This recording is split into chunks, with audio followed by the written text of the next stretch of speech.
How can remove the negative thinking in our unconscious mind? Hello friends, psychological facts में आज हम बात करेंगे कि किस तरीके से हम अपनी नेगेटिव थिंकिंग जो कि अनकॉन्शियस माइंड में अनसर्टेनली चालू रहती है उससे कैसे निकलेंगे और इसमें किस तरीके से हेल्प करता है हमारा सेल्फ ऑब्जर्वेशन मेथड और ये कितना इजी है और कितना टफ है। चलिए आज इस पे बात करते हैं और जानते हैं कि किस तरीके से साइकोलॉजिकल फैक्ट्स के माध्यम से हम ये समझने की कोशिश करेंगे कि अनकॉन्शियस माइंड में कभी कभी कुछ चीज़ें या कुछ निगेटिव पैटर्न्स या कुछ निगेटिव थिंकिंग्स या मान लीजिए कोई ऐसी सिचुएशन जो कि आपको इस हद तक इरिटेट कर देती है कि आप उससे निकल ही नहीं पाते और डिप्रेशन की स्थिति या ट्रॉमा जैसी फीलिंग आने लगती है आपको। तो सबसे पहली बात तो ये है कि आपको ये समझना होगा कि ये चीज़ें हमारे माइंड में बार बार रिमाइंडर के तौर पे क्यों आती हैं। पहली बात तो ये है कि जब हम किसी चीज़ को बहुत ज़्यादा हैप्पीनेस फॉर्म में फील करते हैं तो वो तो मतलब थोड़े टाइम के लिए आप फील करेंगे, ज़्यादा से ज़्यादा दो मतलब होता है ना कि एक टाइम ड्यूरेशन घंटे 2 घंटे 4 घंटे, बहुत ज़्यादा हुआ तो महीने भर, ठीक है। लेकिन कुछ चीज़ें ऐसी होती हैं जिन्हें अगर हम देखते हैं या पाते हैं कि फाइनली इतना कुछ होता नहीं है, लेकिन कभी-कभी वाक़ई में सिचुएशन ऐसी होती है कि वो आप भुला ही नहीं भूलते। जैसे कि कुछ हत्याकांड हो गए या कोई ऐसा ट्रॉमा हो गया या किसी की फैमिली में डेथ हो गई या फिर ऐसी कुछ चीज़ें जो आपको पूरी तरीके से हिला देती हैं, जिसमें आपका कोई कॉम्पिटिटिव एग्ज़ाम हो गया, जिसमें आपने बहुत मेहनत की थी और सक्सेस नहीं पा पाए, तो वो भी एक प्रकार का ट्रॉमा ही देके जाता है आपको क्योंकि आपने अपने लेवल से शायद एक लेवल अप मेहनत की हो लेकिन आपको रिज़ल्ट आपके फ़ेवर में नहीं मिला।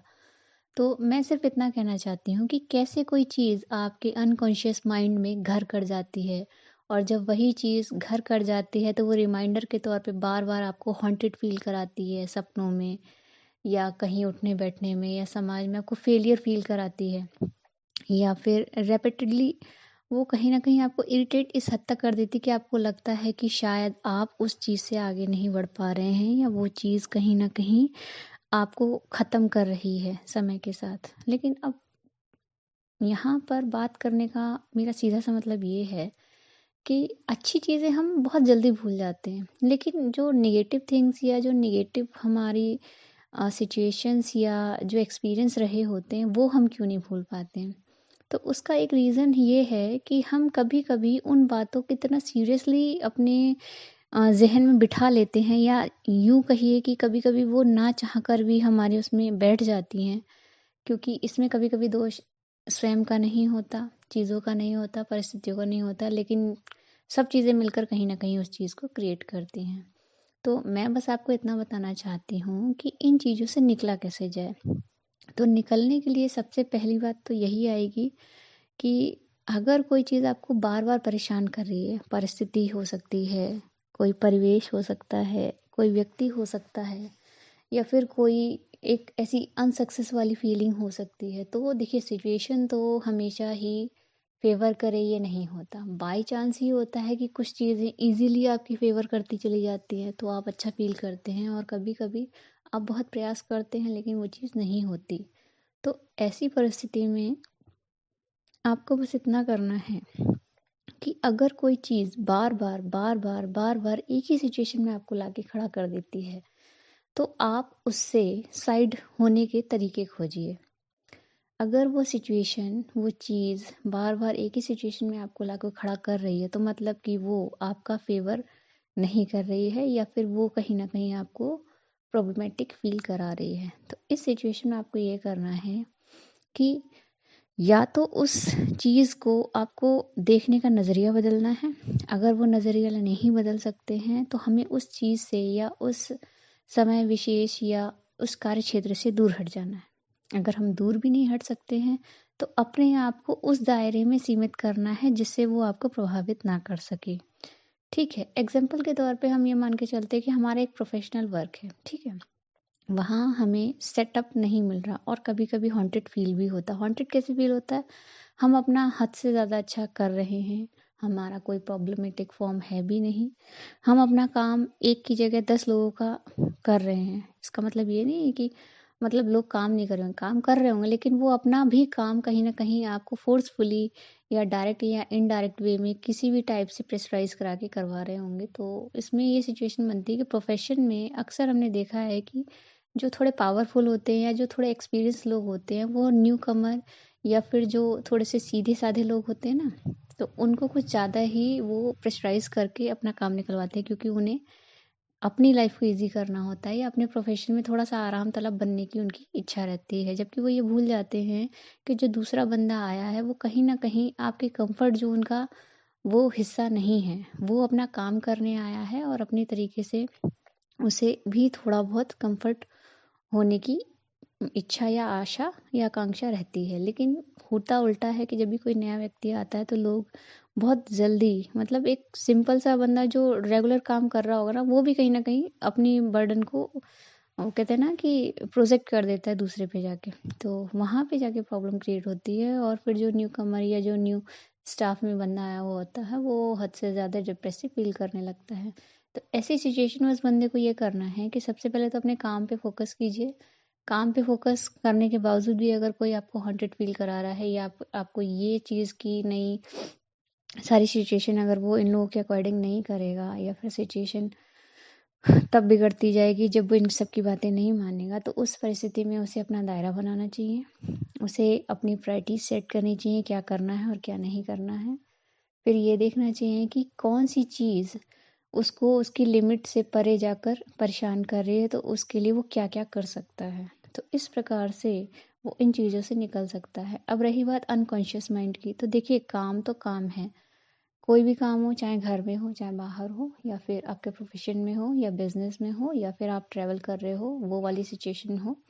कभी-कभी तो हर चीज़ बहुत ईज़ी होती है, कोई प्रॉब्लम नहीं है। लेकिन जब कभी-कभी नॉर्मल सिचुएशन में आप अपनी तरफ से कोई प्रॉब्लम ना करते हुए भी जब किसी परिस्थिति में फँस जाते हैं या कोई ऐसी चीज़ जब आपको बार-बार इरिटेट फ़ील कराती है और आपका सुकून छीन लेती है, तो उस परिस्थिति में आप उस चीज़ को अपने मन से निकालने की कोशिश करेंगे। अगर कोई चीज़, कोई ऐसी परिस्थिति, व्यक्ति है, समय है या फिर कोई कहते हैं ना कि कभी-कभी हम लोगों के हाथ में नहीं होती, तो आपको ऐसा करना है कि अगर कुछ चीज़ें आपके हाथ में नहीं आ रही हैं या वो परिस्थितियाँ आपसे नहीं चेंज हो पा रही हैं या आप दिमाग नहीं हटा पा रहे, तो वहाँ पे ये सोचिए कि उस वक़्त भले ही किसी भी फ़ेज़ में रहे हों या किसी भी ट्रॉमा में आप क्यों ना जी रहे हों, लेकिन जब आप वहाँ से हटेंगे तो पूरा फुल ही माइंडसेट जो है वहाँ से आप हटा लेंगे। क्यों हटा लेंगे? इसलिए हटा लेंगे क्योंकि कम से कम जो भी टाइम आपका आधा 1 घंटे का या 4-6 घंटे का जो आपको टाइम सुबह या शाम के फ़ेज़ में मिलता है, वहाँ आप फ्रेश फ़ील कीजिए। एन्जॉय कीजिए मूवी को, गाने को, अपनी फैमिली टाइम को एन्जॉय कीजिए, बाहर जाइए, लोगों से मिलिए। क्योंकि एक चीज़ मैं आपको बताना चाहती हूँ कि दुनिया में देखिए प्रॉब्लम हर जगह है। ऐसा नहीं है कि अगर आप घर में बैठे हैं तो आप घर में भी प्रॉब्लम फ़ील नहीं होगी। आपको अगर टाइम पे पानी ना मिले ना तो वो भी आपको प्रॉब्लम क्रिएट कर सकता है। क्यों? कभी-कभी होता है ना कि पानी वैसे तो आता है, लेकिन कभी-कभी टाइम पर पानी ना आए और आप टाइम पे नहा ना पाएँ या फिर कभी-कभी ऐसा होता है कि सब कुछ है और लाइट का एक मूवमेंट होता है। वैसे तो सारी व्यवस्था है, लेकिन कभी-कभी अचानक से जिस टाइम आप रीडिंग कर रहे हैं या फिर कुछ और स्पेशली वर्कआउट कर रहे हैं और ना तो आपका इन्वर्टर चल रहा है, ना लाइट आ रही है, तो ऐसी सिचुएशन में आपको ट्रॉमा होता है। तो ये छोटी-छोटी बातें फिर आपको साइड करनी पड़ेंगी, क्योंकि कभी-कभी क्या होता है ना कि छोटी ही चीज़ें आपको बड़ा इरिटेशन भी क्रिएट करती हैं और बड़ी चीज़ें जब आप उन्हें लाइटली लेने लगते हैं और उन पे फ़ोकस करके उनको छोटी-छोटी खुशियों के तौर पे अ, जो चीज़ें होती हैं उन्हें एक्सेप्ट करते हैं, तो वो बड़ी-बड़ी प्रॉब्लम भी सॉल्व होती हुई नज़र आती हैं। और थोड़ा टाइम देने के बाद अगर आप देखेंगे कि कितनी भी बड़ी समस्या क्यों ना हो, वो अपने आप सॉल्यूशन कहीं न कहीं खोज ही लेती है। अपने आप का मतलब ये है कि जब हम किसी चीज़ को थोड़ा टाइम देते हैं ना, तो जो उस टाइम में बड़ी टफ़ नज़र आ रही होगी, वो एक समय के बाद बहुत ही फ्लेक्सिबल फॉर्म में धीरे-धीरे, धीरे-धीरे वो आपके पक्ष में होती हुई नज़र आएगी। तो उस टाइम आप ये सोचेंगे कि जिस टाइम आप उस पे इतना फ़ोकस कर रहे थे और वो बार-बार आपके माइंडसेट को हिट कर रही थी या हॉन्टेड फ़ील करा रही थी और आपको लग रहा था आप इस चीज़ से निकल ही नहीं पाएँगे, वो एक टाइम पर इतना ईज़ियर वे हो जाता है कि आप खुद हैरान हो जाते हो कि अरे ये प्रॉब्लम तो इतनी बड़ी थी ही नहीं, जितनी बड़ी मैंने सोची थी। तो मेरा सिर्फ यहाँ ये कहने का मतलब है कि अगर आपके माइंड में कोई चीज़ बार-बार रिपीट हो रही है, तो आपको उस थॉट माइंडसेट को अनकॉन्शियस माइंड से निकालना होगा। क्यों निकालना होगा? क्योंकि अगर आप बाकी चीज़ें देखते होंगे, तो आप ये जानते हो कि ज़्यादातर लोगों के मुँह से आजकल आपने सुना होगा कि जैसा आप सोचते हैं वैसा होता है। तो कहीं न कहीं ये चीज़ सत्य भी है। तो अगर आप उस चीज़ को साइड कर देंगे, तो देखिए कि कैसे धीरे-धीरे ही सही, एकदम से तो मैं नहीं कहती हूँ कि चेंज हो जाएगा, लेकिन धीरे-धीरे ही सही, वो चीज़ कहीं न कहीं आपको अच्छे से उस फॉर्म के चेंज होने का सिनेरियो दिखाएगा। और जब वो दिखाएगा ना आपको टाइम, कि कैसे जिस चीज़ को आप बहुत ज़्यादा टफ समझ रहे थे, अब 2-3 चीज़ें करनी पड़ेंगी। सबसे पहली चीज़, माइंडसेट को वहाँ से हटाइए, चीज़ों पे ध्यान देना छोड़िए, और जहाँ पे आपको लगता है बहुत ज़्यादा आप सह नहीं पा रहे हैं, और प्रोफ़ेशन वाली बात है तो वहाँ पे आप अथॉरिटी लेवल को ये बोल सकते हैं। आप अपनी प्रायोरिटीज़ सेट कर सकते हैं। आप अपने काम पर उन लोगों को स्ट्रिक्टली ये बोल सकते हैं कि आप जिस काम के लिए आए हैं वो काम करेंगे, बाकी सब चीज़ों का आपका फ़ोकस नहीं है। ठीक है? तो इस तरीके से 2-4 चीज़ें हैं जो भले ही कुछ भी मतलब इरिटेट तो देखिए करता ही है। कोई एटमॉस्फेयर हो गया, पर्सन हो गया, अथॉरिटी वाला बंदा हो गया, या कोई और चीज़। लेकिन अब ये आपको डिसाइड करना है कि किस हद तक आप उसे झेल सकते हैं। झेलना अलग बात है, लेकिन उससे निकलना आपकी फर्स्ट प्रायोरिटी होनी चाहिए। क्योंकि देखिए, अगर आपका मन खुश नहीं है तो आप कहीं भी एडजस्ट नहीं कर पाएँगे। आप पीसफुल नहीं फ़ील कर पा रहे हैं तो आप ज़्यादा देर तक वहाँ टिक नहीं पाएँगे। तो ऐसी सिचुएशन में आपको अनकॉन्शियस माइंड में जब वो चीज़ आप नहीं रखेंगे ना, जब वो चीज़ साइड करते चले जाएँगे, अपनी प्रायोरिटी सेट कर देंगे, घर से लेके बाहर तक आप हर छोटी-छोटी सी बात में खुशी ढूँढने लगेंगे और अपना फ़ोकस चेंज करेंगे उस प्रॉब्लम से हटाकर। तो वो काम भी ईज़ी लगेगा, वो सिचुएशन भी हैंडल हो जाएगी, और समय-समय पर जब आप सेल्फ ऑब्जर्वेशन करेंगे कि आप कहाँ सही जा रहे थे और कहाँ आप लोगों को अपने ऊपर हावी होने दे रहे थे प्रोफ़ेशन में या कोई ऐसी सिचुएशन में जो कि इस लायक नहीं थी कि आप उस पे ज़्यादा फ़ोकस करके प्रॉब्लम को अपने ऊपर हावी होने देते। और जब आपने देखा कि जब ये सब चीज़ें आप साइड करने लगे हैं और अपनी लिमिट और क्राइटेरियाज़ बनाने लगे हैं, तो आप देखेंगे कि सारी प्रॉब्लम खुद ब खुद सॉल्व होती जा रही हैं, और इस तरह से आप उस प्रॉब्लम से ईज़िली निकल आएँगे। तो एक तरीके से जब आप सेल्फ ऑब्ज़र्वेशन करते हैं ना कि आप गलतियाँ कहाँ कर रहे हैं और कहाँ लोग आपके साथ हद से ज़्यादा आपको झिलवाने की कोशिश कर रहे हैं। तो उस कंडीशन में जब आप खुद पर और दूसरों के ऑब्जर्वेशन करके जब आप एक डिसीज़न पे पहुँचते हैं और अपने माइंड को ये बोल देते हैं कि बार-बार तुम्हें इरिटेट होने की ज़रूरत नहीं है, क्योंकि जो गलती कर रहा है उसके सामने ये चीज़ें स्वतः ही आएँगी, बस हमें इन चीज़ों से हटना है और अपने काम पे फ़ोकस करना है। तो इस प्रकार से आप उस सिचुएशन से निकलेंगे, अनकॉन्शियस माइंड की उस इरिटेशन वाली फीलिंग से निकलेंगे, डिप्रेशन और जो स्ट्रेस है वहाँ से निकलेंगे। आप फिर देखेंगे कि आपकी हेल्थ भी अच्छी होगी, माइंडसेट भी अच्छा होगा, और आप एक फ्रेश फीलिंग कहीं न कहीं क्रिएट कर पाएँगे।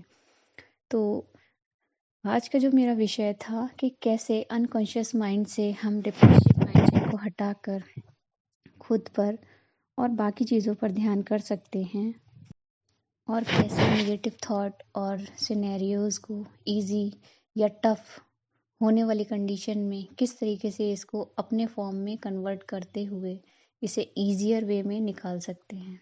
ठीक है? सेल्फ ऑब्जर्वेशन मेथड इसलिए ज़रूरी है जिससे कि हमें ये पता चले कि हम गलती कहाँ कर रहे हैं। तो इस प्रकार जब हम हर चीज़ को बहुत अच्छे से देख जान और समझ लेते हैं, तो हमारा अनकॉन्शियस माइंड खुद ही पीसफुल फॉर्म में आ जाता है, और इस प्रकार हम इस सिचुएशन से निकल आते हैं। उम्मीद करती हूँ आपको ये जानकारी पसंद आई होगी। अगर पसंद आई हो तो please like, share and subscribe ज़रूर कीजिएगा।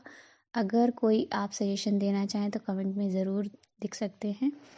इसके साथ ही मैं विदा लेती हूँ आपसे, मिलती हूँ।